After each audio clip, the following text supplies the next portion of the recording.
Hello, I am another lifelong victim of narcissistic abuse. A recent life-shattering encounter finally made me look deeper into what this abuse is all about. I have studied all approaches to this abuse, including psychology, that is the DSM, and lots of targets, stories and opinions, spiritualism, that is energy vampirism, etc.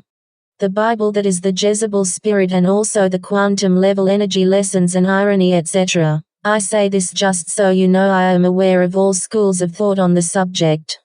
This video, though, is not about how the narcissist, sociopath or any cluster B abuses us. It's not about how we need to go inside to recover from the trauma. There are enough videos on these subjects. It's about creating a method to fight these abusers at any point of a relationship. It's about making everyone aware to the truth and tactics of negativity and abuse in our world, and the fact that people who are abused this way may do it to others unconsciously. Narcs create narcs. It's about vindication and justice for the target, two things I believe would help considerably with the healing process and prevent the target being demonized, scapegoated and isolated from their social setting. It's about the fact that after no contact you experience the cognitive dissonance of feeling like in this life, good doesn't avail and justice doesn't exist. Since that's the way things seem, but deep down we refuse to believe it. It's really disheartening and hard to trust again. Honestly, this might be just me, but how amazing would it be to rub a court judge's verdict of narcissistic abuse in the perpetrator and all the flying monkeys' faces, show them undeniably that they were wrong and implicit in abuse. I'd probably do a backflip out of joy, lol. This narc game plagues our world in every facet, and all these bullying, manipulating, self-centered, power-hungry, sick tactics that we interact with 1,000 times a day are rooted in this hidden affliction. And I know I'm not alone here, but I believe this is how humans are controlled on all levels, by psychopathic Machiavellian cloak and dagger games, but again that is for another video. We should all strive to be better people and to seek more healthy, positive ways to interact with each other. But this abuse is not a natural part of human development. This is a mental, physical, spiritual, soul, consciousness raping. It is criminal and should be treated as such.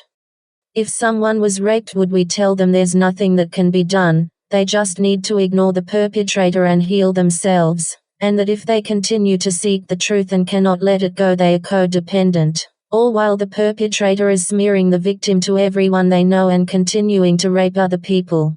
No. It has to stop somewhere, all of it does. I understand self-preservation, no contact is important to send a clear message to your abuser and for your own sanity, but I believe and feel that we might never fully heal without closure and the truth being brought to light. We continue into life with a deep neuroticism about this experience. Even after plenty of healing and reflection, when the subject of abuse comes up, you can see the deep hurt flash in a target's eyes, even if it's only brief. Plus, we cannot share our experience properly with people from fear they will abuse us or not understand. This also leads to a lot of victim-blaming attitudes from family and friends, even if their intentions are good. So, is self-preservation the most important thing compared to fighting for the truth? I'm not sure. Definitely initially, as we might actually go bonkers, but we could interact through law years later to seek justice. Many great people have died to try and uncover the truth. Plus, our silence about these sick individuals fuel them to keep abusing other people, thinking they will get away with it, which they sort of do, for now. I would not wish this type of abuse on anyone, period, so again it needs to stop. This is avoidable rape, and if we knew about these tactics beforehand that they all use, it would never reach such dire results for the target. These tactics of abuse need to be taught in schools so that people understand from an early age what bullies or abusive family members are, that they are not alone, it was never their fault, and a lot of people have experienced extremely similar circumstances. Also, so they record abuse when it takes place and know how to collect evidence for this elusive abuse. How many good people have committed suicide or become social outcasts all because of someone abusing them in this manner? How many people's own children have been used as a weapon against them and completely ruined their parent-child relationship, over lies? How many people in jail or behavioral programs for kids have been abused this way? Then people have looked at them as crazy and erratic, but they are really suffering trauma they do not understand. This abuse long-term may have destroyed this person's self-esteem so much that it led them to a life of drugs and or crime, unable to function normally in society. This abuse is so insidious that a target will continue to gaslight and question their own actions long after no contact, left with the burden of the question, maybe it was me. And a soul-shattering feeling of confusion and darkness for every time they were angry or manipulative in self-protection. Isolated by the insanity of another person's actions, hurt and vengeful. A blemish on your good nature that others have painted upon you unjustly.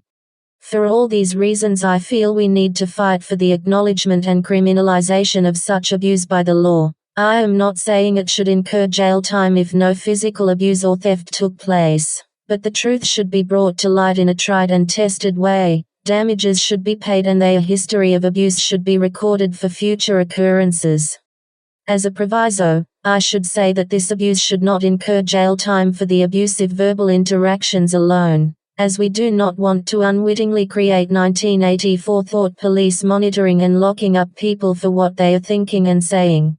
These can be dangerous ideas, and a psychopathic government with the power to monitor our thoughts and intentions would be the end of any freedom we still enjoy. Many people claim this abuse cannot be proven, but it can, and should be. If we scanned their brains we could see it for one, so that's debunked. Secondly, I credit a lady from a YouTube channel named Target the Narcissist for finding this procedure for proving abuse. It's a process called statement analysis. I repeat, statement analysis. It is a process of finding a guilty party through the unconscious parts of their statements, their lies, omissions, logical fallacies and parts of our interactive language that we are unable to self-monitor. This process would already be used mostly on Cluster B suspects, though only when committing a physical crime. All we would need is court-appointed counseling with a psychologist who is well-versed in narcissistic abuse and a statement analyst present. Then the abuser would be found and we could avoid all victim blaming and wrong perceptions of the situation. Any emails, text messages, provable sequences of events etc. could be looked at too.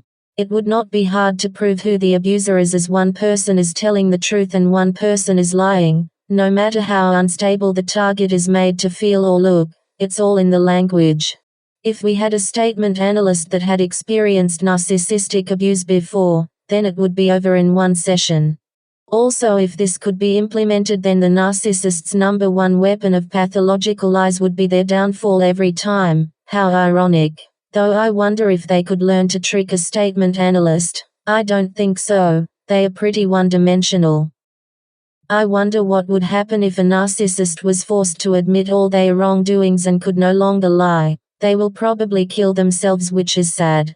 I know deep down they are victims too. I feel sorry for them, but I hate their actions. They are too damaging and hurtful.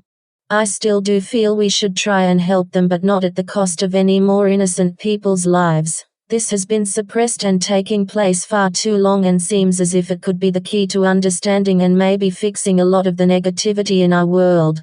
For this reason we would probably face a lot of resistance to implementing this as a crime and informing people at large.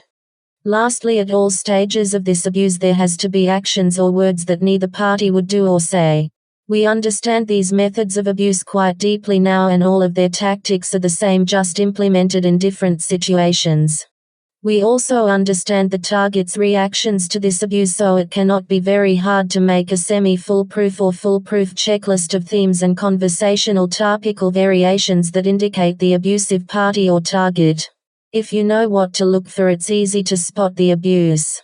Overt narcissistic abuse is obvious. Covert narcissistic abuse is just double words behind a veil of love proclamations and benevolent actions towards the target. This completely exaggerated attention already looks overbearing and uncalled for. So these are 3 ways we can solidly prove this abuse. This might all be a pipe dream, but I wanted to put this info into the world. I hope one day we are more aware of this at large, and have protection in place for the target.